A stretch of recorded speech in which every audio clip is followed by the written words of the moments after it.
Teachers, most of us are using ChatGPT the wrong way. We ask it for perfect lesson plans, and what do we get? Generic slides, robotic dialogues, worksheets no student actually wants. Looks tidy, right? But this is exactly why students tune out. Now this is where the magic happens. Not in perfection, but in mistakes students can actually fix. And once you see it this way, AI stops being a crutch and starts being your chaos simulator.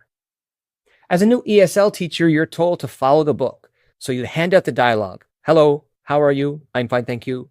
Perfect grammar. And completely dead. Try this prompt. Simulate 5 awkward dialogues with common student mistakes. Suddenly, you've got the real thing. Tense confusion, awkward phrasing, even funny slip-ups. Now students actually learn because they're spotting and fixing the problem themselves.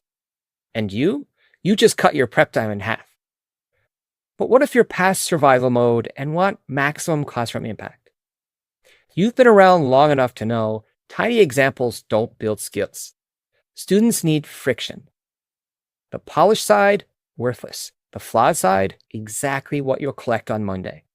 Students highlight the errors, then rewrite them together. That's training, not spoon feeding. And it's not just grammar.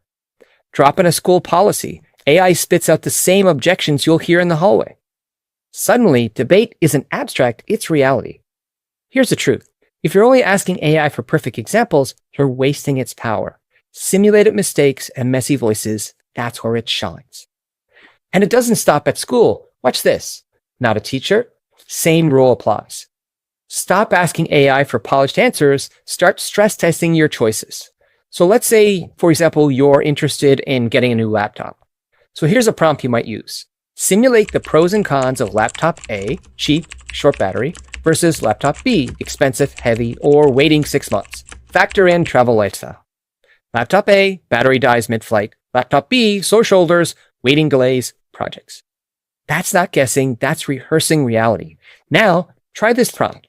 So let's say I'm trying to get in shape. I want to lose that belly fat I gained in the summer. So simulate outcomes of 2, 3, and 5 workouts per week. Include energy, injury risk, family time. Now the choice isn't motivational fluff, it's a preview of your future body and your schedule. In classrooms or kitchens, the mistake isn't using AI, the mistake is asking it for perfection. From ESL lessons to life choices, the teachers who get this right are the ones who stop chasing perfect answers. They simulate the chaos before it hits. So here's your challenge. Drop one lesson or decision you'll pre-run with a simulation. Then I'll drop in the pinned comment a prompt toolkit, templates, variables, everything you need to get started rehearsing reality. And don't forget, simulate before you fail.